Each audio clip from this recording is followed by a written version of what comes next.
नमस्कार दोस्तों, मेरा नाम है प्रदीप और मैं आप सभी का स्वागत करता हूं मेरे YouTube चैनल गुरु वाला ज्ञान पे। दोस्तों, पिछली क्लास में हमने पढ़ा था parts of speech and noun के बारे में। वो वीडियो अगर आपने नहीं देखी है तो प्लीज उसे जरूर देख लें, लिंक नीचे डिस्क्रिप्शन में है। दोस्तों, आज की क्लास में हम पढ़ेंगे प्रोनाउन के बारे में। प्रोनाउन दोस्तों, जरा इन सेंटेंसेस को ध्यान से देखिए। Santosh is my friend, he is a teacher. Kiran is a student, she is intelligent. This is a book, it is new. There are 50 students in my class. They are very intelligent. यहाँ पर संतोष, किरण, this and student ये सारे noun हैं। इसी को हम जब second sentence के लिए यूज करते हैं तब हम उसका प्रोनाउन वर्ड यूज करते हैं, जैसे कि he, she, it and they। Pronoun को हम बहुत ही सिंपल तरीके से डिफाइन कर सकते हैं। A pronoun is a word which is used in place of noun। मतलब प्रोनाउन उन शब्दों को कहते हैं जिनको हम नाउन की जगह पर यूज करते हैं। Importance of pronoun. प्रोनाउन का सिंगल इंपॉर्टेंस है शब्दों को खूबसूरत बनाने के लिए। Pronoun is used for the beauty of language. अब जरा इन सेंटेंसेस को ध्यान से देखिए।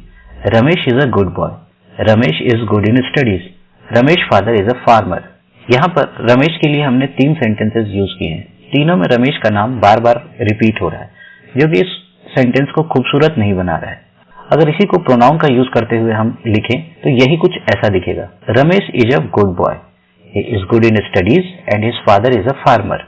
दोस्तों, यहाँ पर रमेश के लिए हमने 3 सेंटेंसेस यूज किए हैं और यहाँ पर तीनों ही सेंटेंसेस बोलने में, पढ़ने में और सुनने में ज्यादा खूबसूरत दिख रहा है। आइए अब जानते हैं प्रोनाउन के कितने टाइप्स होते हैं। पहला, पर्सनल प्रोनाउन, व्यक्तिगत सर्वनाम। रिफ्लेक्सिव प्रोनाउन, निजीवाचक सर्वनाम। एम्फैटिक प्रोनाउन, जोरदार सर्वनाम।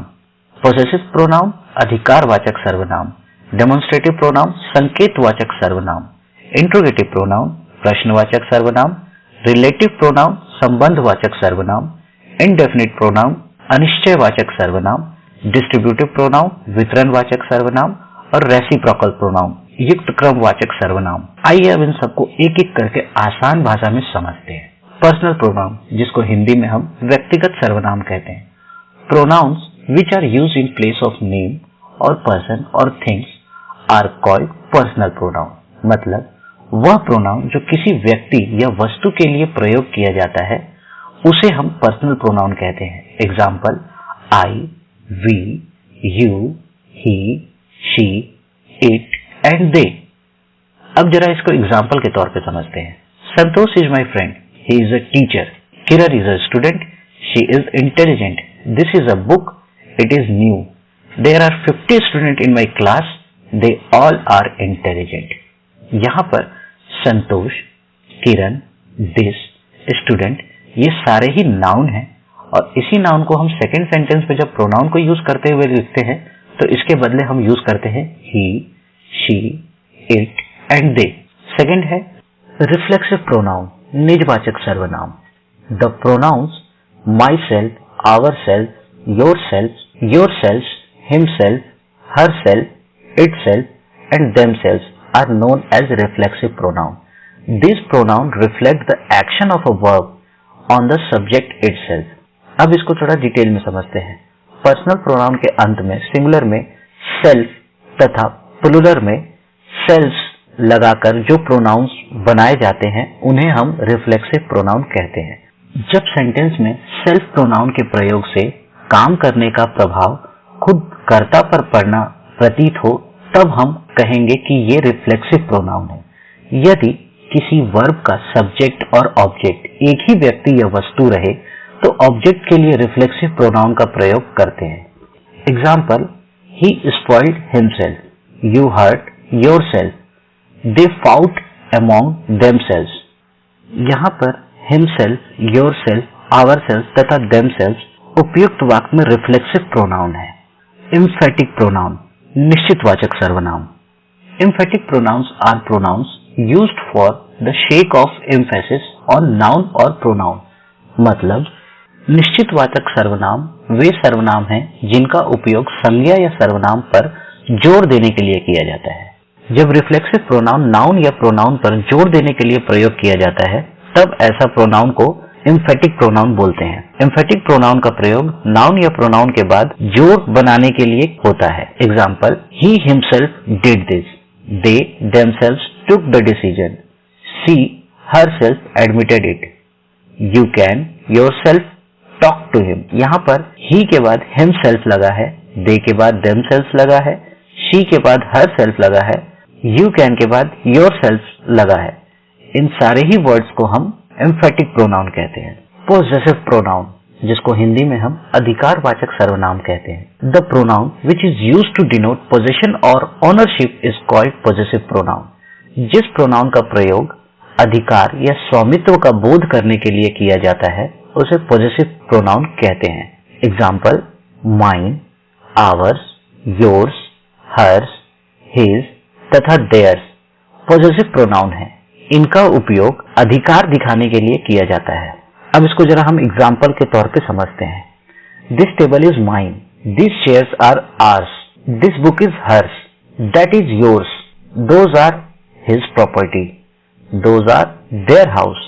यहाँ पर mine, ours, hers, yours, his and their ये सारे ही पॉसेसिव प्रोनाउन हैं। डेमोन्स्ट्रेटिव प्रोनाउन, जिसको हम हिंदी में संकेतवाचक सर्वनाम कहते हैं। Demonstrative pronouns point out the persons और things for which they stand. जिस प्रोनाउन का प्रयोग किसी व्यक्ति या वस्तु को सूचित, अंकित, निर्देशित करने के लिए किया जाता है उसे डेमोन्स्ट्रेटिव प्रोनाउन कहते हैं। This, that, these and those demonstrative pronoun कहलाते हैं। अब इसको जरा एग्जाम्पल के तौर पर समझते हैं। This is a table, that table is yours, these flowers are beautiful, those children are naughty, look at this book, this garden is beautiful। यहाँ पर this, these, this, that, those and this ये सारे ही demonstrative pronoun कहलाते हैं। Interrogative pronoun, जिसको हम हिंदी में प्रश्नवाचक सर्वनाम कहते हैं। The pronoun which is used to ask a question is called an interrogative pronoun. जिस प्रोनाउन का किसी प्रकार से प्रश्न पूछने के लिए किया जाता है उसे इंट्रोगेटिव प्रोनाउन कहते हैं। What, which and who interrogative pronoun है। एग्जाम्पल के तौर पर, who has written this book, which of the flower you want, which of the student are absent today, what is your father do, who is ही।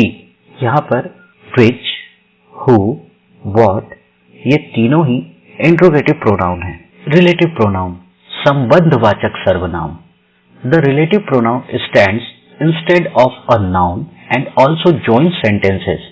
जब who, whom, which, whose, that noun के स्थान पर आकर noun की repetition नहीं होने दे और ये दो sentences को जोड़े तब ये relative pronoun कहलाते हैं। Example, the lady who is in orange dress is my sister। यहाँ पर who, which, whom, that ये दो सेंटेंसेस को जोड़ने का भी काम कर रहा है और नाउन को रिपीट न होने देने का भी काम कर रहा है। इनडेफिनिट प्रोनाउन, जिसको हिंदी में हम अनिश्चयवाचक सर्वनाम कहते हैं। Indefinite pronouns refer to person और थिंग्स अ वेग और general way, they do not refer them in particular. जिस प्रोनाउन से किसी निश्चित व्यक्ति या वस्तु का बोध नहीं हो उसे हम इनडेफिनिट प्रोनाउन कहते हैं। Example, one of us should lead the team, none is permitted to leave the place, anybody can do this, all are gentle, none of this is important। यहाँ पर one, none, anybody, all, none ये सारे ही indefinite pronoun हैं। Distractive pronoun, वितरणवाचक सर्वनाम। जब each, either and neither का उपयोग pronoun के फॉर्म में होता है तब हम उसे डिस्ट्रीब्यूटिव प्रोनाउन कहते हैं। इनका उपयोग दो या दो में से एक को अलग करने के लिए किया जाता है। Example, each one of you do this, either of the two task you have to do, neither of the two pen is working. यहाँ पर ईच, आइदर, नाइदर ये तीनों ही डेमोन्स्ट्रेटिव प्रोनाउन है। रेसिप्रोकल प्रोनाउन, पारस्परिकतावाचक सर्वनाम। Each other and one another are called reciprocal pronoun. Each other और one another को रेसिप्रोकल प्रोनाउन कहते हैं। Example, Radha and Krishna love each other, the three brothers love one another. अब इन सेंटेंसेस को अगर हम ध्यान से देखें तो दो व्यक्ति को जोड़ने के लिए ईच अदर का प्रयोग होता है और दो से ज्यादा व्यक्ति को जोड़ने के लिए वन अनदर का प्रयोग होता है। दोस्तों, आशा करता हूं आज की वीडियो आपको अच्छी लगी होगी। आगे की वीडियो में हम पढ़ेंगे adjective, verb, adverb, preposition, conjunction and interjection. आशा करता हूं इस वीडियो से आपने जरूर कुछ नया सीखा होगा। अगर हाँ, तो प्लीज इस चैनल को लाइक, सब्सक्राइब एंड शेयर जरूर करिए अपने फ्रेंड्स एंड फैमिली के साथ, ताकि ये इन्फॉर्मेशन उन सभी के काम आ सके जो इंग्लिश सीखना और बोलना चाहते हैं। तो चलिए आपसे मिलता हूं अगली वीडियो में। तब तक के लिए good bye, thanks for watching, जय हिंद।